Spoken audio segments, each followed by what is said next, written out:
Merci, veuillez vous asseoir.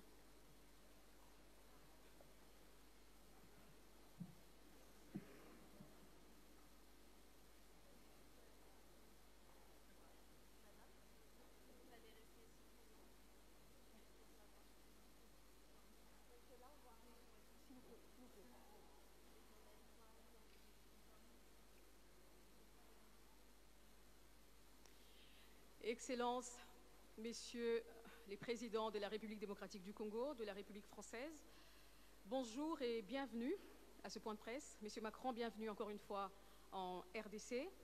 Nous allons prendre les questions des journalistes du côté français et côté congolais. Nous avons 2 questions de chaque.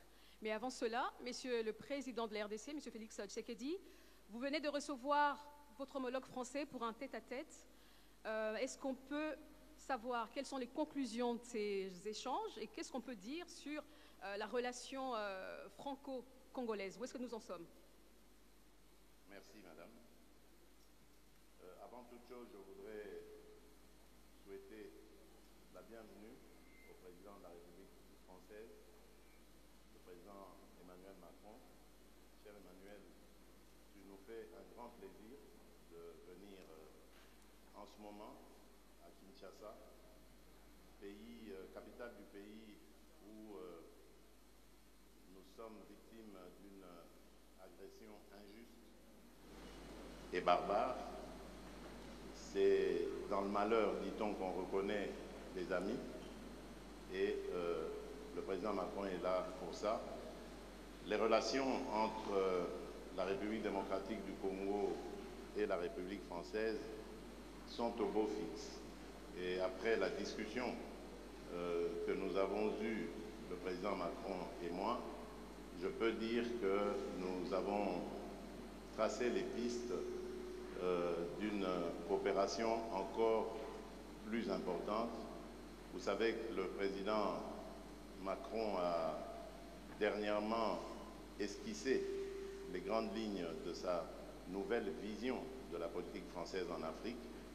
Je l'ai encouragé à ce sujet parce que j'estime que la France-Afrique est dépassée et que si la France veut être aujourd'hui en compétition avec tous les autres partenaires de l'Afrique, elle doit se mettre au diapason, évidemment, de la politique africaine par rapport, évidemment, à ce que les peuples africains veulent et de la manière dont les peuples africains regardent désormais les partenaires de coopération au développement avec qui ils sont en contact.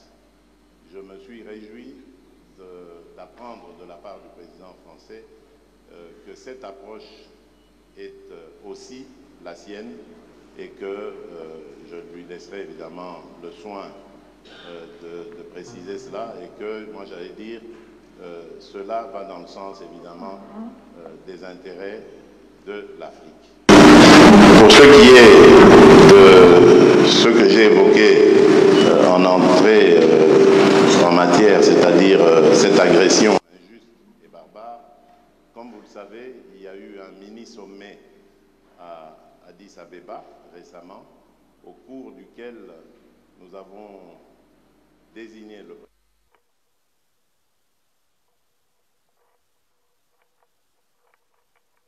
désigné par la communauté d'Afrique de l'Est, l'ancien président kenyan, Uhuru Kenyatta.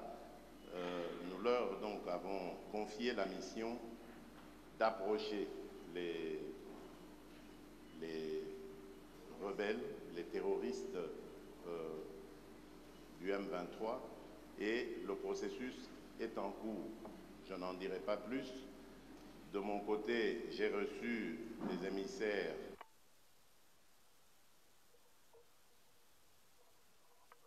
dans Macron, qui lui-même a récemment visité l'Angola et rencontré le président Lourenço, et il peut aussi, s'il le veut, dire ce qu'il en pense.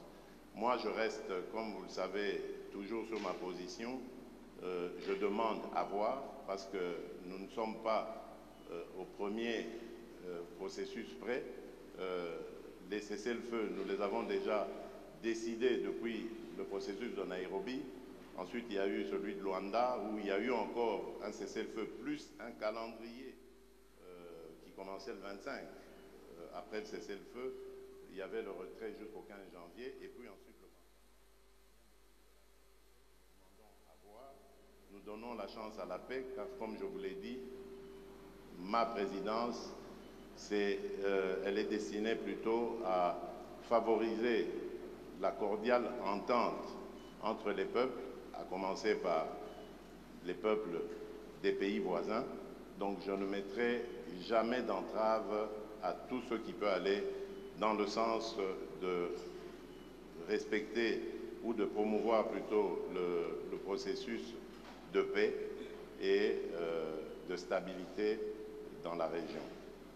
Pour le reste, nous avons parlé des problèmes d'échange économique, des attentes qui sont celles de la RDC. Et là, j'ai eu vraiment le plaisir de constater qu'il y a un engouement certain de la part de la France à vouloir s'engager aussi dans cette compétition que j'évoquais tout à l'heure, dans le business, dans les affaires en République démocratique du Congo, dans des partenariats que nous voulons gagnant-gagnant, que tout le monde s'en sorte heureux et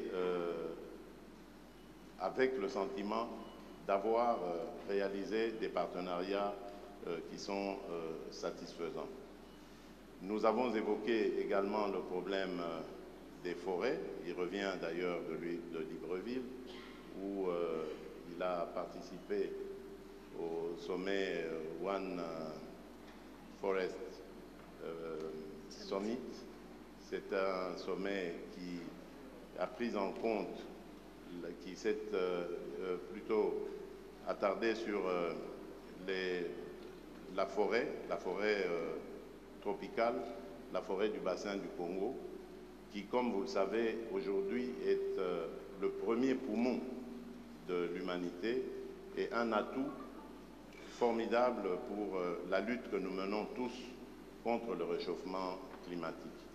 Là aussi, nous avons développé une série d'idées et nous sommes arrivés aussi à des conclusions de partenariat importants pour à la fois mettre en avant cet atout considérable qu'est la forêt, mais également comment par la transformation sur place, la transformation locale, nous pouvons créer de la richesse et des emplois, bref, une dynamique économique qui peut être favorable à nos pays. Là aussi, la France accepte de s'impliquer, de nous suivre, c'est une très bonne chose. Enfin, les minerais stratégiques, nous les avons évoqués. La France veut faire partie du débat.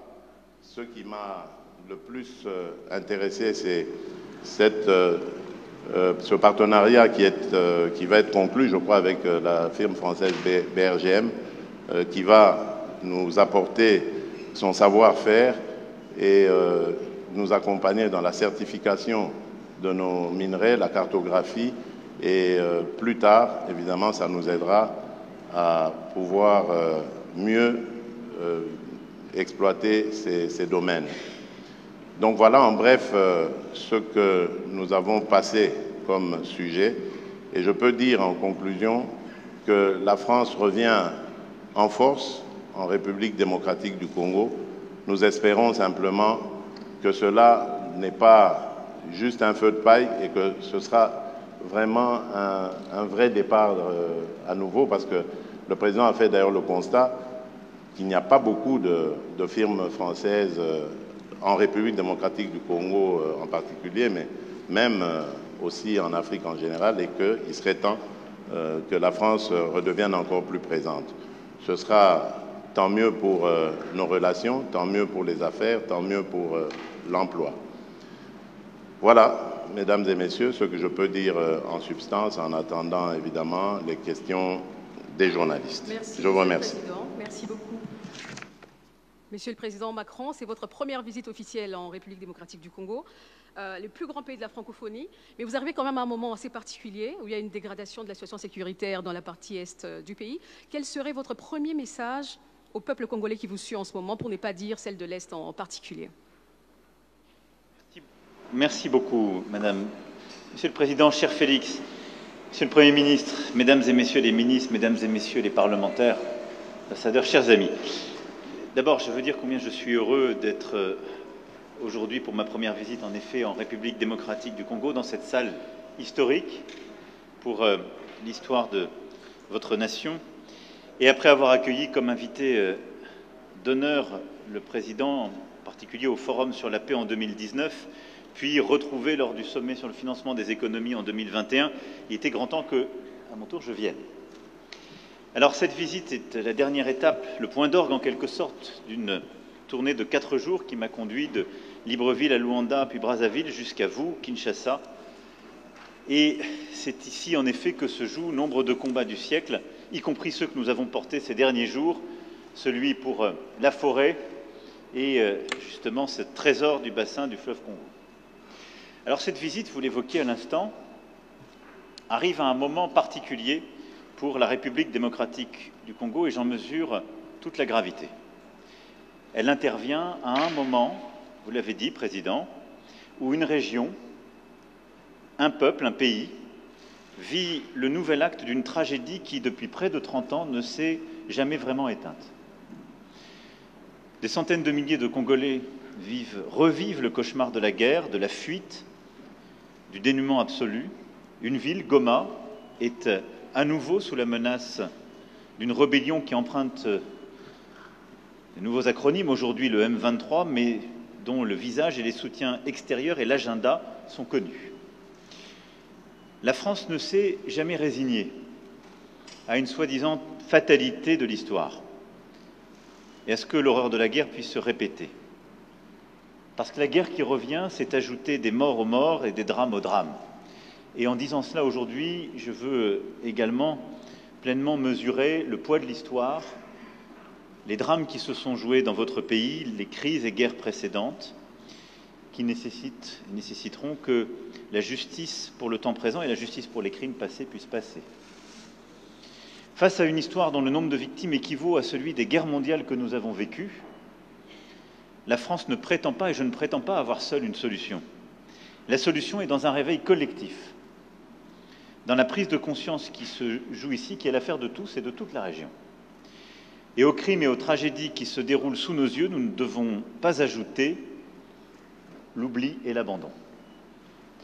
Alors je souhaite aujourd'hui que la France reste fidèle à son rôle d'allié indéfectible de la RDC pour défendre son intégrité et sa souveraineté. La République démocratique du Congo ne doit pas être un butin de guerre. Le pillage à ciel ouvert de la République démocratique du Congo doit cesser. Ni pillage, ni balkanisation, ni guerre.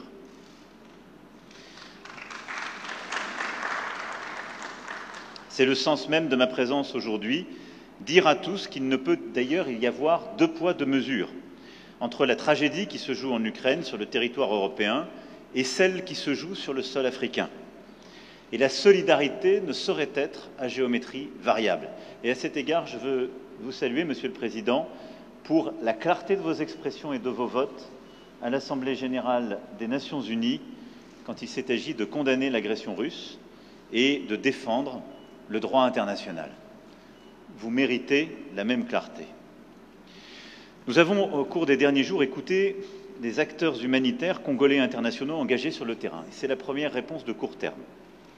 Nous avons entendu leur alarme face au dramatique manque de moyens qui se profilent sur le terrain et les situations extrêmes qui sont à nouveau vécues par nombre de vos compatriotes. C'est pour cette raison que la France sera le premier État à répondre à l'initiative de l'Union européenne, annoncée ce matin même, de mettre en place un pont aérien humanitaire à destination de Goma. Nous allons débloquer une contribution immédiate de 34 millions d'euros d'aide humanitaire, laquelle s'ajoutera au montant de près de 50 millions annoncé par l'Union européenne. Nous nous tenons également à la disposition de l'Union européenne pour fournir des moyens de transport, civils ou militaires, et pour procéder à leur acheminement. Je veux ici remercier le commissaire européen Lenarčič d'avoir amorcé cette solidarité européenne qui se concrétisera dans les jours qui viennent par l'acheminement de plusieurs tonnes de matériel humanitaire au profit des populations déplacées dans la région de Goma et dans toutes les régions qui ont été affectées par ces mouvements rebelles et ces groupes terroristes. Le rôle de la France, c'est aussi de tout faire pour qu'il y ait un chemin vers la paix. Pour cela, chacun doit être à la hauteur de ses responsabilités. J'ai parlé il y a quelques instants au secrétaire général des Nations Unies, Antonio Guterres, qui est engagé pour faire jouer aux Nations Unies leur rôle indispensable, et je l'en remercie. Et donc ensemble, nous devons travailler, Union européenne, Union africaine, organisations sous-régionales, pays de la région et Nations Unies, à ce qu'on chacun donc apporte sa contribution pour enfin imposer la désescalade et la paix. À cet égard, je veux ici dire tout notre soutien au processus de Luanda et de Nairobi. Et suite à la dernière réunion qui s'est tenue en marge du sommet de l'Union africaine à Addis Abeba, notre soutien à la médiation que vous avez confiée. J'étais hier avec le président Lourenço, nous avons eu un très long échange sur le sujet, et le plan qui est aujourd'hui sur la table, qui a été agréé par tous, qui est en train d'être mis en œuvre, j'en suis convaincu, est le bon, à condition évidemment qu'à chaque étape il soit respecté et que le chronogramme qui a été décidé à partir du 28 février soit dûment respecté. Cessez-le-feu sur le terrain, mécanisme de vérification sous supervision angolaise, cantonnement du M23 sur votre sol, processus de désengagement, désarmement et réinsertion, déploiement de forces régionales, et je veux ici remercier les Kenyans, j'espère que les autres rejoindront, et je veux ici dire que nous serons évidemment mobilisés pour aider au financement, et désescalade dans un premier temps, retour à une paix durable ensuite. Tout ça est ce qui nous a longtemps manqué, mais tout ça dépend évidemment des pressions politiques, diplomatiques, économiques, pour que cela soit respecté. À cet égard, la discussion que j'ai eue avec le président, la discussion que nous avons eue avec le président Lourenço, la discussion que j'ai eue ce matin avec le président, cher Félix, et l'échange que j'ai pu avoir avec le président Kagame m'a démontré une chose: tous m'ont apporté un soutien clair au cessez-le-feu pour mardi prochain, qui est prévu dans le chronogramme, sur lequel se sont engagés aussi les représentants du M23 qui sont allés voir le président Lourenço. Nous verrons maintenant si chacun respecte la parole donnée.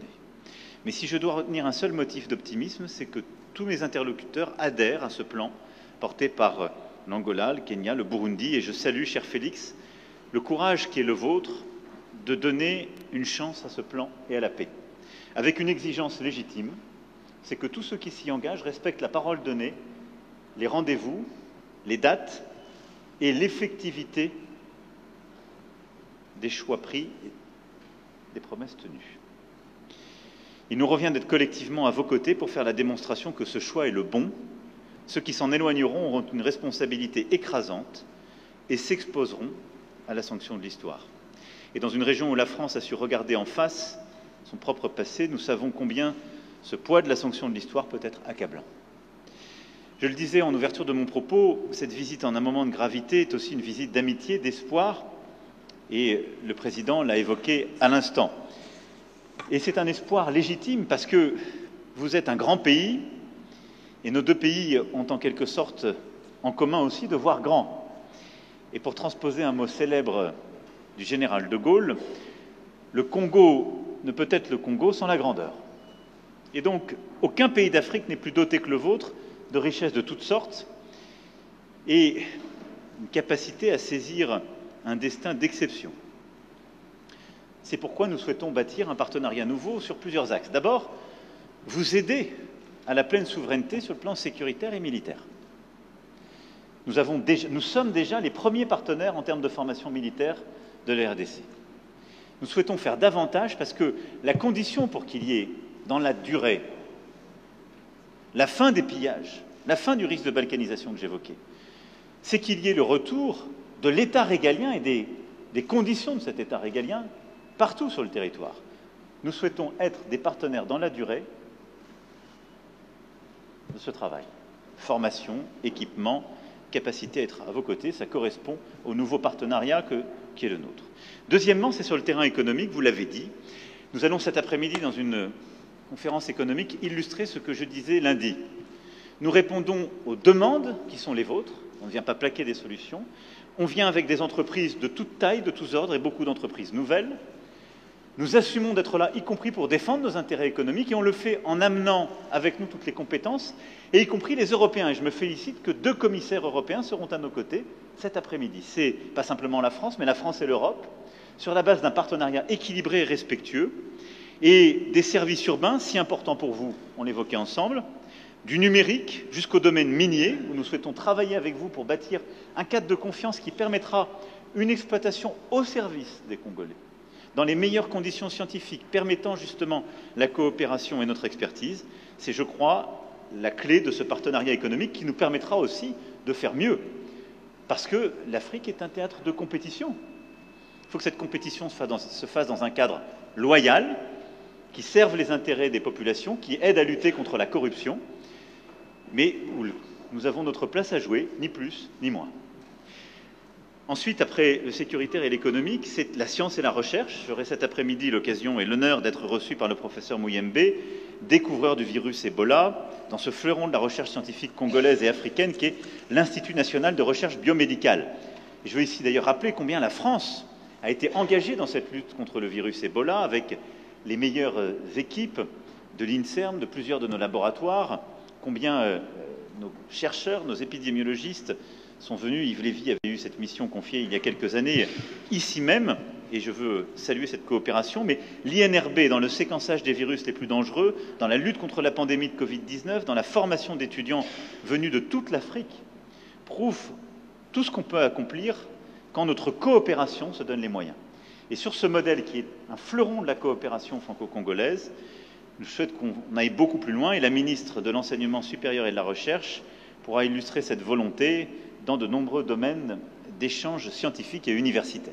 Je souhaite aussi que nous puissions le faire dans les domaines de climat et de biodiversité autour de la question des forêts, si importante et que vous avez réévoquée. Enfin, voir les choses en grand, c'est le voir aussi pour la culture congolaise, c'est votre puissance. Il faut l'exercer, c'est votre intérêt, c'est le nôtre, d'avoir en Afrique et dans le monde, si je puis dire, l'équivalent d'un Nigeria francophone. Les créateurs et entrepreneurs qui nous accompagnent avec la ministre amènent avec eux, outre un immense intérêt pour leurs homologues congolais, tous les outils et les réseaux pour l'aider à se développer dans nombre de domaines nouveaux. Jeux vidéo, séries télévisées, bandes dessinées, e-sport, univers virtuel. De nombreux domaines où la créativité, le génie congolais a sa place à jouer, sa vocation, et qui sont des moyens d'expression, de partage pour nos jeunesses, des moyens aussi de création, de développement de nos industries culturelles et créatives extrêmement importants. Et dans ce cadre, je veux ici dire combien, à mes yeux, la langue française n'est pas simplement un trait d'union, mais un trésor en partage dont vous êtes devenu le centre de gravité. Plusieurs présidents de la République sont venus avant moi ici pour parler de francophonie. Et lorsque François Mitterrand s'est rendu à Kinshasa en 1984, parler de francophonie, la défendait ici, la France était 2 fois plus peuplée que votre pays. Je viens ici devant vous en vous parlant de francophonie et en assumant totalement que vous êtes le premier pays francophone par votre démographie. C'est une force, une fierté, mais dont il faut tirer toutes les conséquences. C'est une communauté de langues, de valeurs, de solidarité, de progrès, d'exigence. C'est aussi une communauté de création, de dynamisme. Et je suis convaincu que la vocation qui est celle de la République démocratique du Congo est de prendre toute cette place, la première, dans la francophonie de demain. Et je souhaite qu'ensemble, on puisse bâtir les prochains rendez-vous et en particulier des annonces fortes lors du sommet pour la francophonie que nous aurons à organiser en France en 2024. Merci beaucoup. Merci, Monsieur le Président. Nous allons donc passer à la phase questions-réponses. Alors, nous allons commencer par Michel Kifinda de Radio Okapi qui a une question, je pense, sur les aspects sécuritaires. Michel Kifinda, vous avez le micro. Merci. Je suis Michel Kifindangoy de Radio Okapi. Ma question va s'adresser à Monsieur le Président Emmanuel Macron. Monsieur le Président, la mémoire congolaise retient d'une façon fraîche que la France a joué un rôle pertinent dans le génocide rwandais et surtout dans l'entrée des FDLR en RDC avec l'opération turquoise. Vous vous rappelez, il y a eu un couloir humanitaire. On a fait entrer des militaires avec armes et munitions malgré l'opposition de l'autorité congolaise. Aujourd'hui, la RDC a déjà enregistré plus de 10 millions de morts.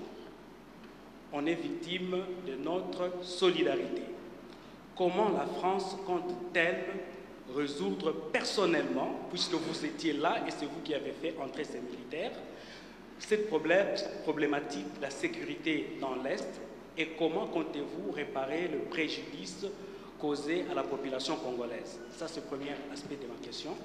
Le deuxième aspect de ma question, Monsieur le Président, puisque tous les rapports des experts des Nations Unies, Amnesty International et autres, attestent la thèse d'une agression rwandaise sous couvert du M23, nous constatons que la France n'est pas assez chaude à condamner le Rwanda, à demander des sanctions, puisque vous siégez au Conseil de sécurité des Nations Unies, mais vous le faites avec agressivité contre la Russie. Pourquoi cette léthargie du côté congolais, pardon? Vous sentez-vous plus coupable de la mort de 800 000 Rwandais plutôt que de 10 millions de Congolais? Qui plus est, vous avez même donné 20 millions de dollars au Rwanda, pays agresseur à la RDC. La RDC peut-elle toujours continuer à considérer la France comme un pays ami? Merci, Monsieur le Président. Merci, Michel. Merci pour vos questions. J'ai dit dans mon propos introductif, et je vous le redis avec beaucoup de clarté, que la France est un allié de la RDC, continuera de l'être. J'ai dit avec beaucoup de clarté comment nous voyons la situation aujourd'hui, condamnant toute forme de pillage, de balkanisation, de menace de la souveraineté de votre pays. Je suis prêt à ouvrir tous les dossiers de l'histoire. Je l'ai fait avec le Rwanda. Si c'est le souhait du président Tshisekedi, je suis totalement favorable à ce qu'il y ait une commission d'historiens qui puisse assigner les responsabilités aux uns et aux autres. Vous avez rappelé une page sombre de l'histoire de la région. La France a assumé d'ouvrir tous ses livres et de la faire écrire par des historiens de manière totalement indépendante. Je pense que vous avez fait un raccourci qui, lui, n'a rien d'historique ni de juste entre le rôle qu'a pu jouer la France et la situation dramatique que j'évoquais, et la guerre, la deuxième guerre, avec les millions de morts dans votre pays, dont je rappelais la gravité. Donc je récuse le raccourci que vous avez fait et la responsabilité qu'on pourrait assigner à la France, parce que je suis pour la vérité, mais toute la vérité, je ne suis pas pour prendre tous les fardeaux. J'essaie de prendre les miens, et c'est déjà bien.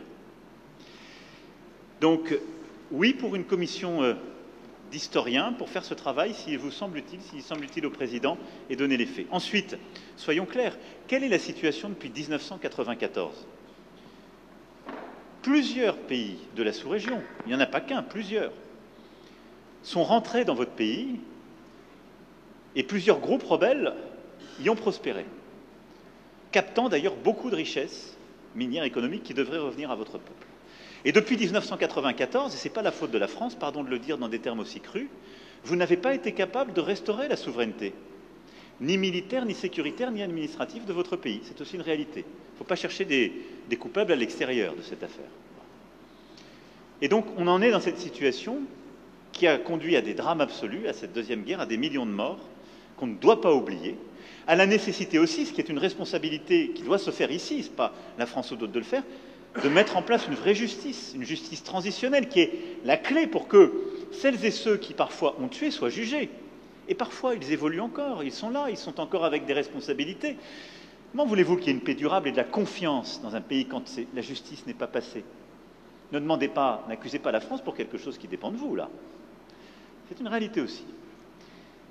Mais très clairement, sur cette situation, depuis 30 ans, a pris un tour inacceptable.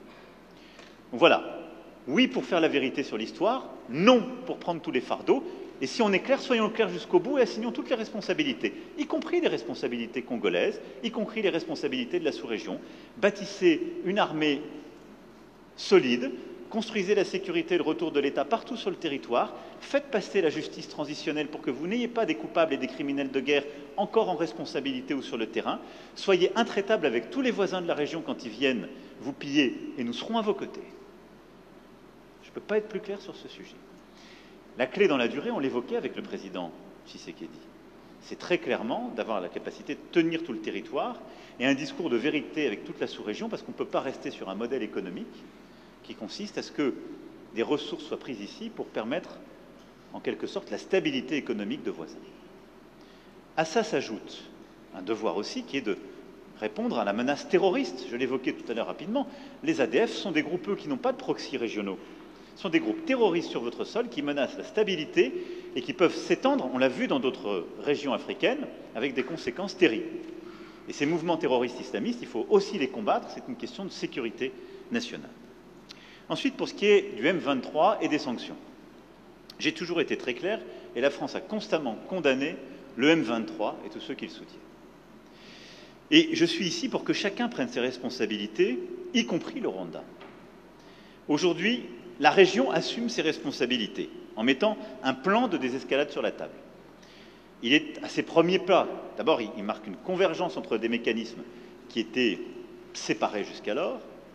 Ensuite, il commence à fonctionner, en tout cas je le regarde avec beaucoup d'estime, d'amitié, si je puis dire, et de soutien.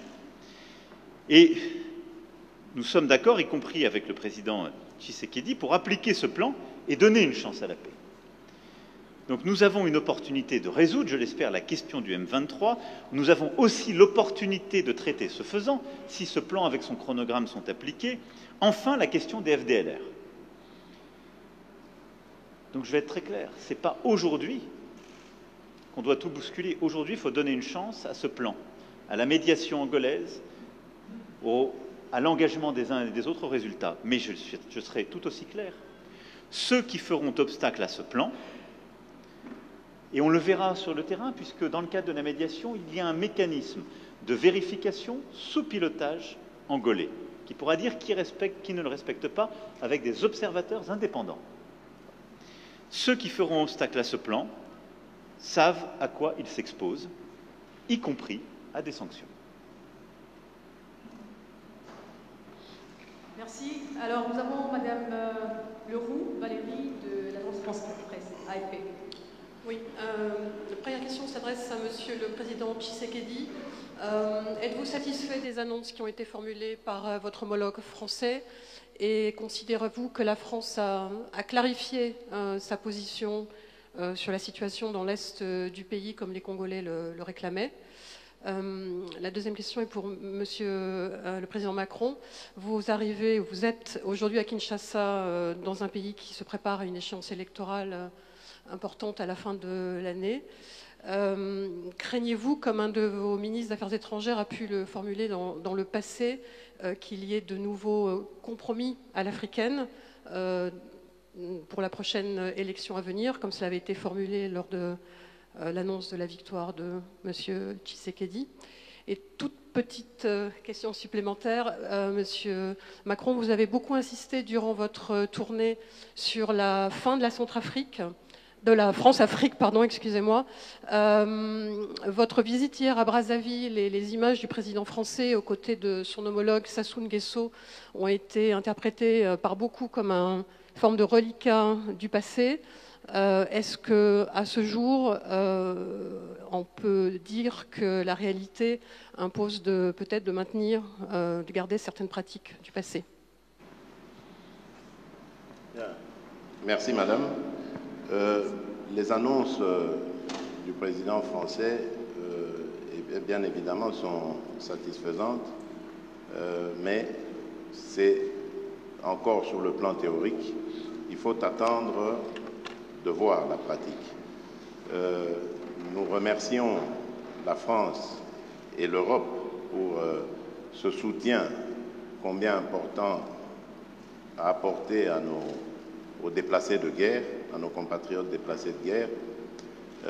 Mais là, je dois préciser que j'avais fait une proposition pour accompagner cette aide à ces déplacés. J'ai faite tout à l'heure au président Macron. C'est celle d'apporter plutôt une aide au retour et non pas une aide à demeurer dans les conditions infrahumaines que ces déplacés de guerre vivent en ce moment. L'aide au retour aura l'avantage à la fois de ramener évidemment ces déplacés dans leur lieu de résidence habituel, mais aussi de mettre la pression sur le processus de paix, l'exécution du processus de paix, c'est-à-dire cessez-le-feu et retrait, parce qu'au moment où les populations feront mouvement vers leur localité d'origine, les terroristes du M23 devront quitter ces lieux. Et enfin, chose importante, ça donnera la possibilité, cette fois-ci, à la Commission électorale nationale indépendante de déployer ces machines et d'ouvrir ces bureaux pour enregistrer les électeurs. Parce qu'en ce moment, je vous le rappelle, nous sommes déjà en phase du processus électoral. Les électeurs sont en train d'être enrôlés. C'est déjà fait dans la partie ouest du pays. Actuellement, nous sommes dans la partie centre et la partie est. Le seul problème reste au niveau des zones de troubles où nous avons besoin que l'ordre revienne ainsi que la stabilité afin de pouvoir continuer avec le processus électoral. Sinon, nous risquons d'avoir un retard considérable qui impactera sur la date prévue par le calendrier. Pour le reste, c'est comme je l'ai dit, je demande à voir, surtout au niveau des sanctions, parce que je reste dubitatif quant à la bonne foi de ceux qui nous ont agressés. Il n'y avait aucune raison, je le rappelle, qui justifiait cette agression, si ce n'est que des raisons économiques, mais propres au Rwanda, instigateur de cette agression. Maintenant, la question est de savoir est-ce que le Rwanda peut se passer de ce pillage systématique de la République démocratique du Congo qui date maintenant d'une vingtaine d'années. Et si c'est le cas, ça se vérifiera à travers ce processus. Et si ce n'est pas le cas, c'est là que je vérifierai les propos et les engagements du président Macron par rapport aux sanctions à prendre contre le Rwanda, et ça, il faut le préciser. Je vous remercie.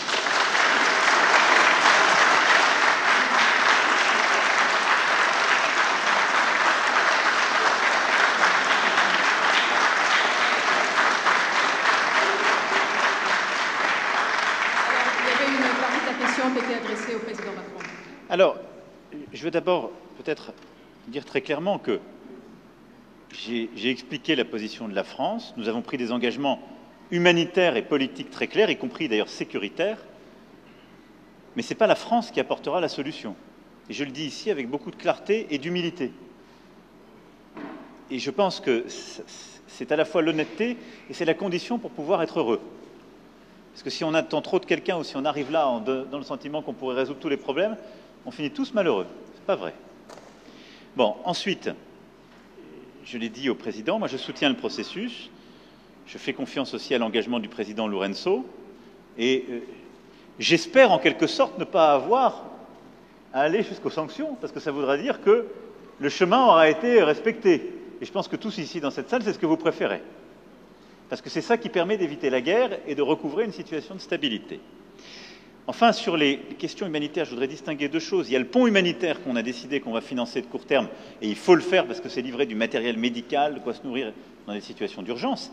Et ensuite, il y a la question de réfugiés et de déplacés, et je souscris à ce qui a été dit par le président, et nous accompagnerons ce mouvement sur à la fois le retour de ces populations vers des lieux qui auront été libérés par les M23. Puis le président m'a aussi parlé d'autres camps de réfugiés, cette fois-ci côté rwandais. Sur ce qui est des élections à venir, il y a un calendrier, il y a un engagement. La France a toujours été très claire, c'est-à-dire là aussi, je pense que si on veut que les choses marchent, il faut partir avec de la confiance et se donner les moyens de la confiance. Et donc qu'il y ait un processus loyal, qu'il y ait une commission nationale indépendantes qui suivent le processus, avec des personnalités incontestables d'un point de vue politique et neutre, et qu'il y ait des systèmes d'enregistrement et d'organisation du vote qui soit aux meilleurs standards et qu'il y ait des observateurs régionaux, internationaux, déployés partout, avec peut-être d'ailleurs une association des communautés religieuses pour que de manière très locale, il puisse y avoir des observations dans chaque bureau de vote et qu'il y ait un processus de confiance qui soit mis en place. Donc moi, j'ai confiance en cela. Je sais combien le président Tshisekedi, qui est le fruit d'une alternance politique, est attaché à la clarté démocratique. Il n'y a aucune raison pour que les choses ne se passent pas dans les meilleures conditions. Et le rôle de la communauté internationale, c'est d'y aider en fournissant les moyens, la bonne organisation et le reste. Pour ce qui est de la France-Afrique, dont vous avez parlé, et de la fin de la France-Afrique et du fait qu'il n'y ait plus de France-Afrique, je ne suis pas sûr qu'on soit dans le meilleur pays pour en parler. Pas une façon de me défausser, mais c'est une réalité, là aussi. Mais qu'est-ce que ça veut dire? Ça veut dire qu'on assume tout et qu'on part d'un nouveau pas. Le président Sassou Nguesso est président depuis longtemps dans son pays. Bon, c'est pas le choix de la France. Ça fait 14 ans qu'il n'y avait pas eu un président français qui était là-bas, et c'est normal que ce ne soit pas le choix de la France, parce qu'il se trouve qu'il n'est pas président français. Donc, quand on va au Congo-Brazzaville, parce qu'il faut humilier personne quand on fait une tournée régionale, ça ne me choque pas particulièrement que le président français rencontre le président du Congo. Voilà. Alors après, la question, c'est qu'est-ce qu'on lui dit? C'est pas pour lui servir la soupe. Et donc, j'ai tenu un discours cohérent avec ce que je vous disais lundi, qui est celui de bâtir des nouveaux partenariats. Une politique pour le climat et la forêt qui correspond à nos ambitions et l'application de ce qu'on a lancé à Libreville, une politique culturelle nouvelle en défendant justement les artistes, y compris les plus insolents et les plus innovants, de nouveaux partenariats en matière économique pour les petites et moyennes entreprises, pour faire davantage là-bas, et améliorer le cadre d'affaires, ce que je lui ai demandé, parce qu'il n'est pas bon aujourd'hui. Donc c'est une politique exigeante, sincère, d'avenir. Voilà.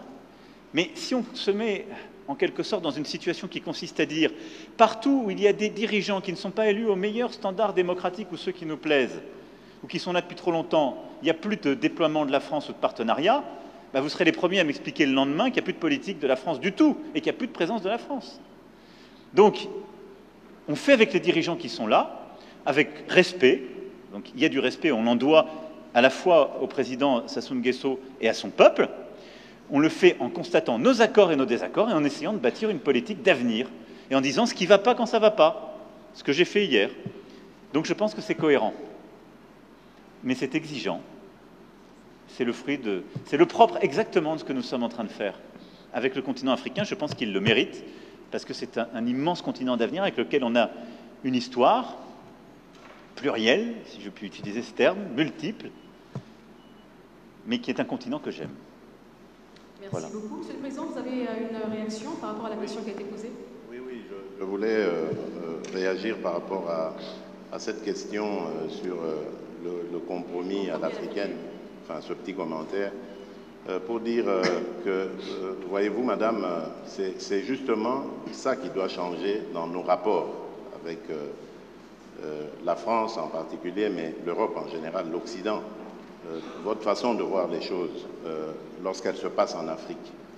Quand il y a des irrégularités aux élections américaines, on ne parle pas de compromis à l'américaine.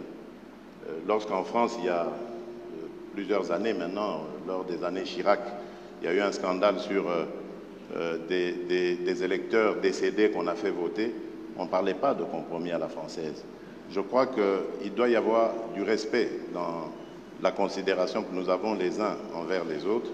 Nous n'avons aucunement l'intention de galvauder l'opinion de nos électeurs. Le processus électoral est entamé. Nous avons tiré suffisamment la sonnette d'alarme pour dire que s'il y a risque de dérapage, ce n'est pas à cause des autorités du pays ni des responsables de la CENI, c'est simplement dû au fait que nous sommes un pays agressé par le Rwanda, l'agression à laquelle d'ailleurs a fait suite un déplacement massif de population, d'électeurs, qui pouvaient être en ce moment en train d'être enrôlés, mais qui malheureusement ne peuvent pas à cause du fait qu'ils sont loin de leur base. Et à cause de cela, nous risquons de prendre du retard dans l'enrôlement. Et s'il y a retard dans l'enrôlement, il y aura retard dans le vote de la loi sur la répartition des sièges, parce que c'est très important, c'est en juin qu'elle doit intervenir, pour que nous puissions ensuite aller sur un processus électoral crédible. Sans cela, jusqu'à ce stade, je ne sais pas comment nous allons nous y prendre. Est-ce qu'il faut stopper le processus d'enrôlement des électeurs en attendant que la paix revienne, avec le risque que cela impacte sur le respect du calendrier, ou faut-il continuer le processus en ne prenant pas en compte les populations nombreuses de déplacés de guerre? C'est ça qui peut poser problème. Et si demain, nous allons aux élections dans des conditions difficiles, vous parlerez de compromis à l'africaine, alors qu'aujourd'hui, ces mêmes Africains sont en train d'attirer votre attention sur cette ignoble et injuste agression due au fait du Rwanda, et demandons même des sanctions, personne n'en parle. Voilà ce que je voulais apporter comme précision pour dire, ça aussi, ça doit changer dans la manière de coopérer avec la France et l'Europe. Regardez-nous autrement, en nous respectant, en nous considérant comme de vrais partenaires, et non pas toujours avec un regard paternaliste, avec l'idée de toujours savoir ce qu'il faut pour nous et non pas pour...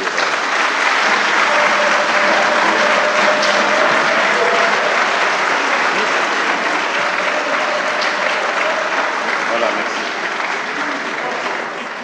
Je pense que le président Macron a une réaction. Malgré les vivas, si le président Tshisekedi m'y autorise, je voudrais apporter un commentaire au commentaire. Je m'explique. D'abord, je pense que c'est très bien parce qu'on lève beaucoup de malentendus à travers ce jeu de ping-pong.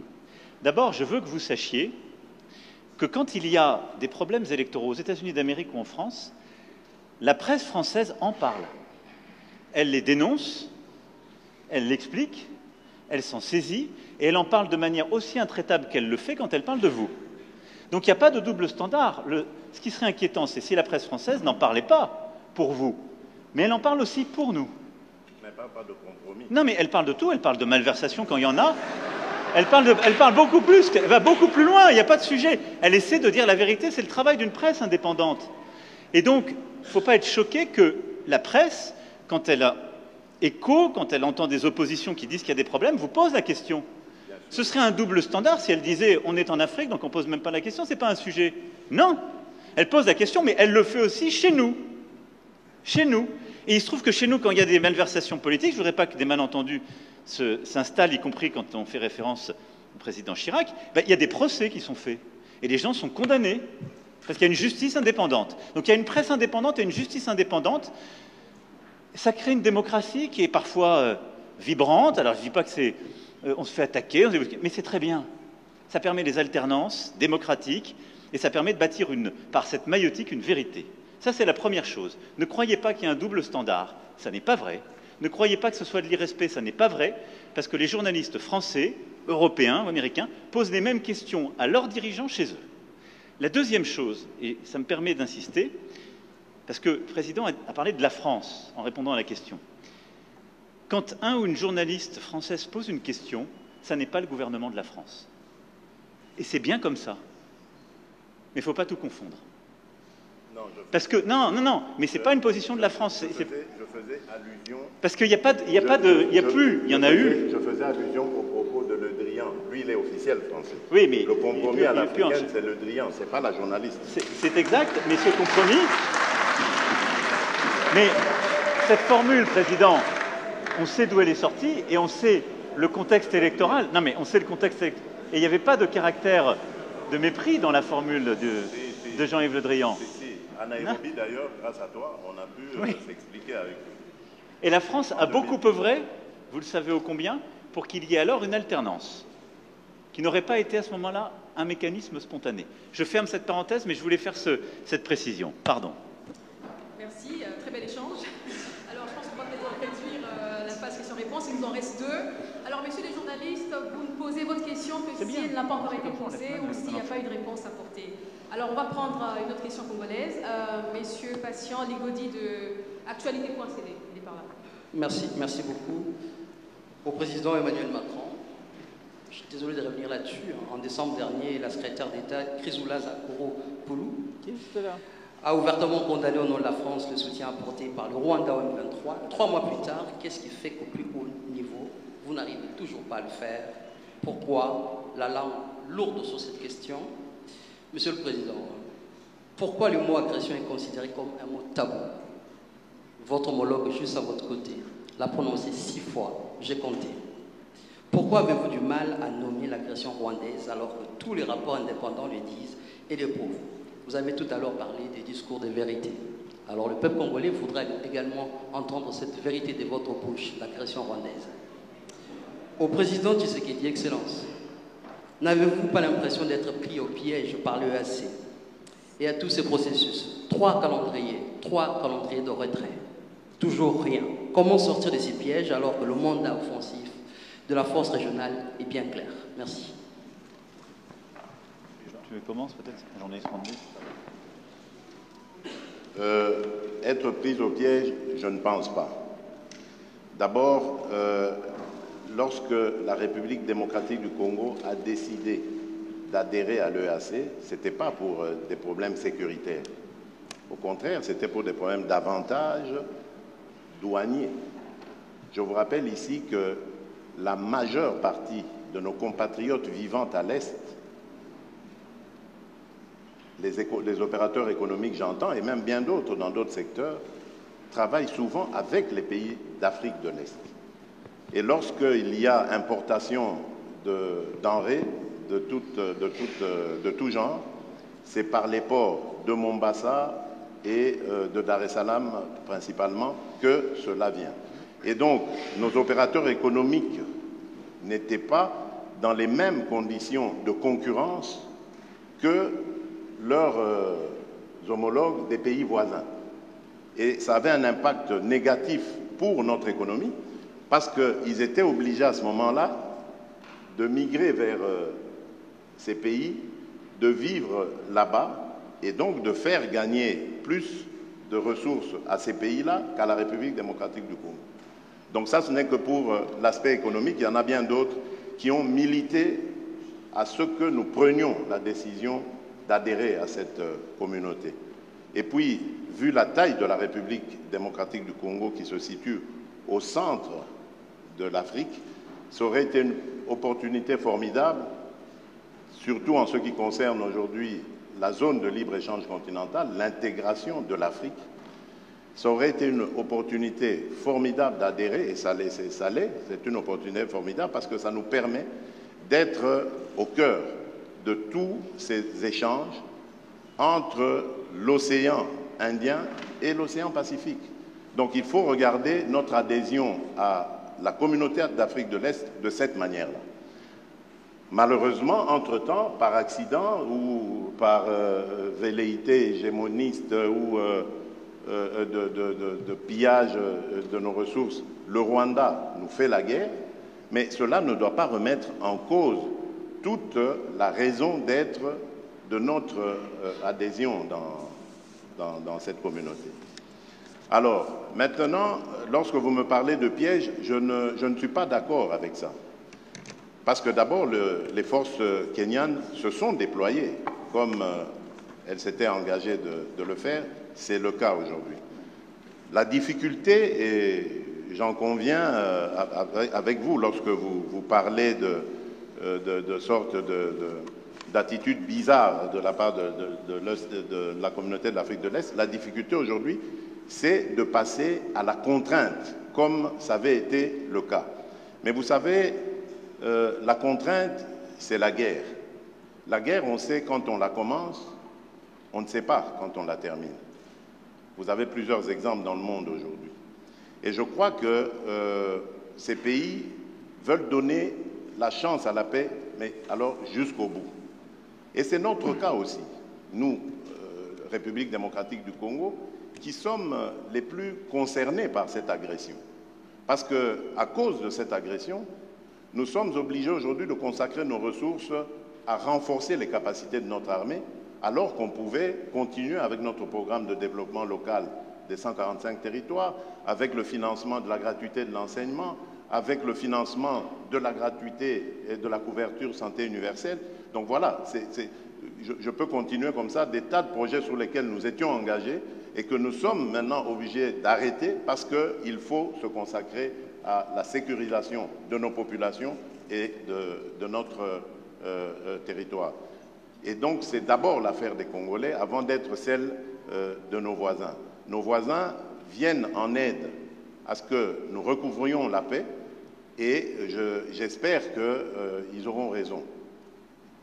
Ils veulent donner une chance à la paix, c'est normal, parce qu'ils pensent qu'engager des ressources à vouloir faire la guerre, c'est des dépenses, beaucoup de dépenses, et même au bout du compte, on n'est pas sûr du résultat. Donc donnons d'abord une chance à la paix, et je suis d'accord avec ces pays voisins, et ensuite nous verrons. Mais comme je l'ai dit, moi je reste vigilant, parce que dubitatif, compte tenu de ce que je sais des velléités rwandaises, et compte tenu de ce que je sais de leurs engagements pris jusqu'ici, qui n'ont jamais d'ailleurs été respectés. Voilà. Pour ce qui est de votre question, j'ai été très clair sur la condamnation du M23 et de tous ceux qui le soutiennent, y compris le Rwanda. Bien sûr.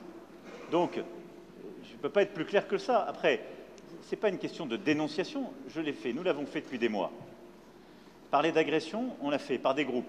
Des groupes qui sont d'ailleurs des groupes incluant aussi des Congolais. Vous le savez comme moi. Donc ce n'est pas une agression d'une puissance extérieure. Ils sont soutenus par plusieurs puissances extérieures dans une logique de prédation, mais ces groupes ont aussi des ressortissants qui sont de votre pays. C'est une réalité. Bon. Donc, je l'ai condamné, et on peut parler tout à fait d'agression, j'ai aucun problème, de tous ces groupes, y compris des ADF et autres.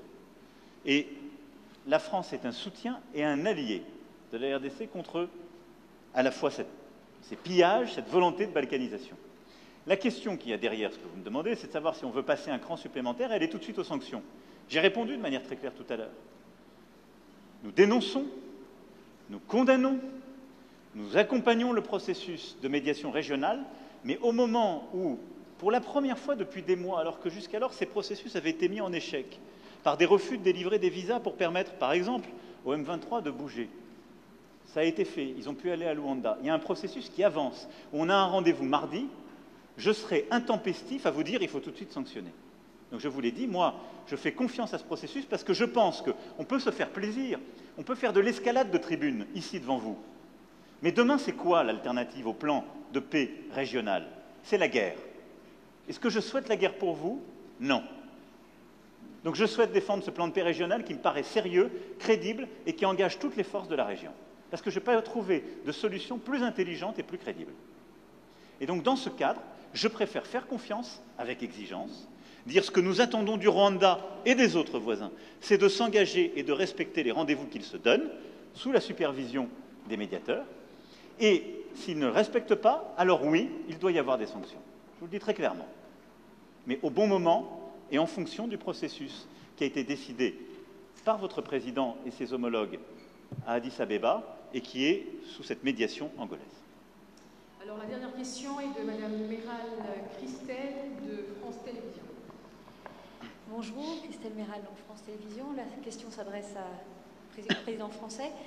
Monsieur Macron, après plusieurs jours en Afrique, vous rentrez donc demain matin en France. Le pays, mardi, pourrait être bloqué en raison de la réforme des retraites. Alors, est-ce que vous ne redoutez pas que le blocage s'installe? Et puis, si la réforme devait rester très impopulaire, est-ce que vous ne craignez pas que l'on vous reproche de ne pas être à l'écoute des Français? Vous comprendrez bien que j'ai déjà fait plusieurs commentaires sur cette réforme des retraites, qui a fait partie de mon engagement présidentiel, et je ne vais pas, depuis ici, compte tenu des sujets qu'on est en train d'évoquer, de la lourdeur de l'actualité, de l'importance stratégique de cette tournée en Afrique, faire de nouveaux commentaires sur les commentaires. Je n'ai pas grand-chose de neuf à dire. Donc, ce qui m'importe, c'est surtout d'expliquer à nos compatriotes l'importance, en effet, dans un moment comme le nôtre, de passer 4 jours en Afrique, dans cette région qui est une région où une partie de notre histoire aussi s'est jouée. On était à Brazzaville hier, qui était la capitale de la France libre, où il y a une partie de notre passé, mais surtout beaucoup de notre avenir, sur le plan climatique, sur le plan de la biodiversité, culturelle, linguistique, mais aussi sécuritaire. Et donc, je pense que c'est important que le président de la République française, que les ministres compétents puissent se déployer, y compris dans ces moments-là, pour porter la voix de la France, agir. Et tout n'est pas suspendu à une seule chose, et tout ne doit pas l'être. Et donc, nous continuons à avancer, mais vous avez compris que je ne ferai pas davantage de commentaires sur la vie politique française, ici, depuis Kinshasa, à la fois parce que je n'ai pas grand-chose à dire, et ensuite par respect pour nos amis, compte tenu de ce qu'ils sont en train de vivre. Je voulais simplement vous dire qu'on est ensemble. Soza Elongo, Tuko Pamoja, Tuji Pamwa, Betukele Kimvuka.